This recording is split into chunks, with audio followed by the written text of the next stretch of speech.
A Southwest Indiana sheriff could soon lose his law enforcement license, but the former superintendent of the Indiana State Police believes the Braun administration put a stop to the criminal investigation that led to this.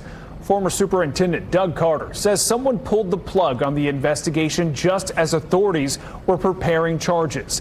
News 8 government reporter Garrett Berquist sat down with Carter. Tim, this involves Du Bois County Sheriff Tom Kleinhelter. This week, the Law Enforcement Training Board voted to have their subcommittee on decertification review Kleinhelter's license. ISP detectives were investigating possible misuse of the jail commissary fund. Carter says things changed after he made a courtesy call to Braun's team. I take no pleasure in this, talking like this. I never in a million years thought I would. Last summer, the State Board of Accounts alerted state police to discrepancies in the Du Bois County Jail Commissary Fund. The SBOA found nearly $17,000 worth of unjustifiable expenses. They included airline tickets to Dubai for Sheriff Tom Kleinhelter and his wife. Then Superintendent Doug Carter says the first detective he assigned to the case did little with it. Carter replaced him with Lieutenant Jeff Herron. Jeff's one of our most seasoned detectives in the entire state, and I think he's probably in the top 5 in our history. He's difficult to manage because he's independent, and he's bullheaded. But there is no way he would ever do what he knows is wrong. Herron seized Kleinhelter's computer and cell phone as part of his investigation. Court documents show Herron obtained receipts which showed Kleinhelter made those purchases. He repaid the jail fund out of his own pocket at SBOA's direction. State law requires commissary funds be used for sheriff's department purposes. Carter says criminal charges looked likely. Kleinhelter was an early supporter of Mike Braun's campaign for governor. Braun is from Du Bois County. So when Braun was elected in November, Carter called his chief of staff, Josh Kelly. It was short, direct, to the point. It was cordial enough. He indicated he was appreciative of me giving him a call, letting him know, and that he would make sure and let the governor-elect know. And the conversation essentially ended. After that phone call is when a lot of this slowed down. Carter retired on January 13th. He says he approached new Superintendent Anthony Scott about the case, but Scott did not want to discuss it or other ongoing cases. Then this spring, Herron called Carter.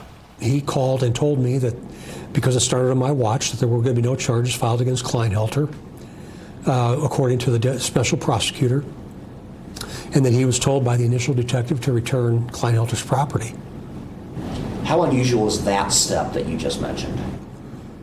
I don't ever remember it happening like this in my entire career. Orange County Prosecutor Holly Huddleston was the special prosecutor in the case.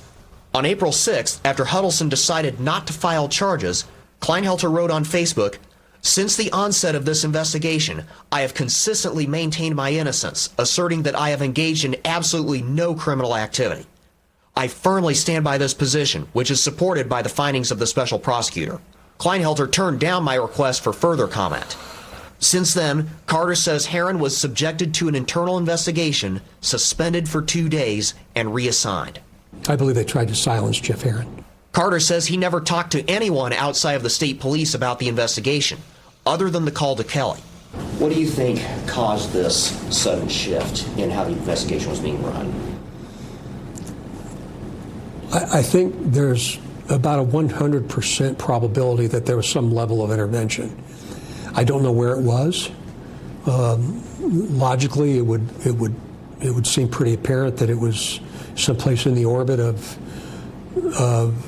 Mike Braun. Carter did not provide any written evidence to support his claim. State police say they sent a probable cause affidavit to Huddleston, who declined to file charges. They referred all further inquiries to her office. Huddleston turned down my request for an on-camera interview. She told me she did not file charges against Kleinhelter because she felt the evidence was not strong enough to support either accusations of a crime or criminal intent. She told me she never heard from any member of the Braun administration about the case. There was never an indication from the prosecutor that this case was unsubstantiated or that it rose to the level of probable cause. Never was there an indication from her. Braun administration officials turned down my request for an on-camera interview. A spokesperson says the special prosecutor has already made it clear that our office had no involvement.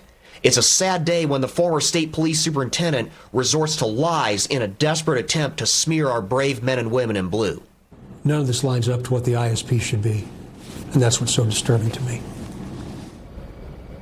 The Law Enforcement Training Board tells me its subcommittee on decertification is now reviewing Kleinhelter's license. The review could take months, so there's no timeline. They say the full board will have final say over whether he keeps his license and therefore his law enforcement authority.